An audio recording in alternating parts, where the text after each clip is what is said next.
যাকে দেখে আমরা রোজ সাজি, আজ চলো তাকে একটু সাজিয়ে নিই। কিভাবে আমি তাকে সাজাবো সেটা দেখতে হলে পুরো ভিডিওটা দেখতে থাকো আমার সাথে।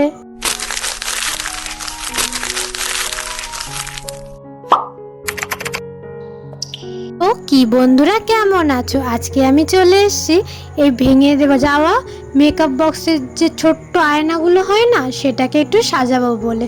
আয়নাটা মেকআপ বক্সের ঢাকনা থেকে খুলে গিয়েছিল, এটা অনেক পুরনো, ফেলে দেওয়া জিনিস। তাও আমি এটাকে একটু সাজিয়ে তুলছি। দেখো, একটা কার্ডবোর্ড নিয়ে নিয়েছি এবং আয়নাটার মাপে কার্ডবোর্ডটার চারপাশে আমি দাগ দিয়ে নিচ্ছি, যাতে আমি সুন্দরভাবে আয়নাটাকে সাজাতে পারি। এবার ফার্স্টে ভেবেছিলাম একটু তেড়া বেঁকা করে কাটবো চারপাশটা, কিন্তু তারপরে ভাবলাম না, সোজাসুজিই কাটি। এবার পিচবোর্ডটাকে কাটা হয়ে গেছে, এটাকে এবার আমি সাদা কাগজ দিয়ে মুড়ে নিয়েছি তুড়ি মেরে। তারপরে দেখো, আয়নাটাকে আমি ওটা আঠা দিয়ে মাঝখানে একদম সেন্টার যে পয়েন্টটা, সেখানে আমি বসিয়ে দিচ্ছি। এরপর আমি একটু রঙের কাজ করব। আর্টিস্টিক মানুষ রং ছাড়া চলে বলো? তার জন্য সবুজ রং নিয়ে চারপাশটা আমি সবুজ রং করে দিচ্ছি। এখানেও আমি আমার প্রকৃতি মায়ের ছোঁয়া রাখবো। তোমরা তবে দেখতে থাকো কিভাবে আমার প্রকৃতি মাকে আমি আমার আয়না আমার হাতের কাজের মাধ্যমে ফুটিয়ে তুলি। পুরো চারপাশটায় দেখো আমি সবুজ রং করে দিচ্ছি।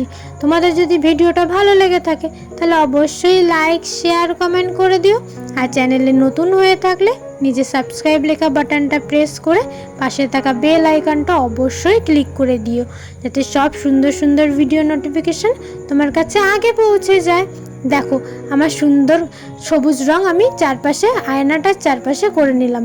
এবার আমি ক্লে নিয়ে ক্লেটাকে আমি ওরকম দেখো ডিজাইন করে নিচ্ছি, একটু বেড়া বেড়া টাইপের ওই রকম ডিজাইনটা করে নিচ্ছি। আমি একটু প্রথমবার করছি তো, তার জন্য আমার হাতে একটু আটকে যাচ্ছে। এটা সুপার ক্লে, অনেক তাড়াতাড়ি শুকিয়ে যায়। দেখো আমি কিভাবে আমি চারটে ভাগ করে নিয়েছি। এবার আঠা দিয়ে আমি সেটা আয়নার চারপাশে লাগিয়ে দেব। আঠাটা না মনে হয় শেষই হয়ে গেছিলো, তার জন্য দেখো কিরকম চেপে চেপে আমি ওটা বার করছি। আমি জানি ওটা দিয়ে আবার কাজ হচ্ছিল না, তার জন্য আমি বাক্সের আঠাটা নিয়েছিলাম। দেখো, এবার চারপাশে আমি সুন্দরভাবে ওটা লাগিয়ে দিচ্ছি। এবার আমি আরও সুন্দর কিছু ফুল বানিয়ে নেব, তা আবার ক্লে দিয়ে। তার জন্য দেখো কত রঙের আমি ক্লে নিয়েছি। সব রঙ আমার লাগবে না, তবে যে কটা লাগবে সে কটা আমি নিয়ে নেব। ওই জন্য 5টা ভাগ করে নেব সমানভাবে, এবং সেই 5টা ভাগকে আমি গোল করে নেব, যাতে আমার ছোট বড় না হয়। তোমরা দেখতে থাকো, তোমাদের যদি ভালো লেগে থাকে। আর তোমরা যদি আরও অন্য কোনো ভিডিও দেখতে চাও, তোমাদের স্কুলের কোনো প্রজেক্ট দিয়ে থাকে, তাহলে আমাকে বলো, আমি করে দেখানোর চেষ্টা করব। দেখো, একদম ইজি পদ্ধতিতে কত তাড়াতাড়ি ক্লে দিয়ে একটা ফুল তৈরি হয়ে গেল। এবার আমি ফুলে একটু ডিজাইন করে নিচ্ছি, যাতে ফুলটা একটু অন্যরকম লাগে। আমাদের হয়তো মনে আছে, এরকম ফুল আমি আগেও একবার বানিয়েছিলাম, যখন আমি হেয়ার ব্যান্ড ডিজাইন করেছিলাম। তখন আমার ফার্স্ট ক্লের কাজ ছিল। তারপরে ক্লে দিয়ে একটা ব্যাং বানিয়েছিলাম। আজকে আমি ক্লে দিয়ে এই মিরার ওয়ার্কটা করছি। দেখো সুন্দরভাবে কত ইজিভাবে আমার ফুলগুলো হয়ে গেল। শুধু তো ফুল করলে হবে না, এবার পাতাও তো করতে হবে। সেজন্য আমি পাতাটাকে বানিয়ে নিচ্ছি। দেখো, হাত দিয়ে একদম ইজি পদ্ধতিতে আমি পাতাটা কত সহজে বানিয়ে নিচ্ছি, এবং পাতাটার উপরে যে ডিজাইনগুলো ছাপ হবে সেগুলোও আমি দিয়ে নিচ্ছি। আমার একটা টুল দিয়েই হয়ে যাচ্ছে। দেখো কত তাড়াতাড়ি, কত ফাস্ট হয়ে যাচ্ছে। এবার আমি আয়নাটাকে সুন্দরভাবে সাজিয়ে নেব। তার জন্য সাদা রং নিয়ে নিচ্ছি। আর তুলির সামনের দিক না, এবার আমি পেছন দিক দিয়ে কাজ করব।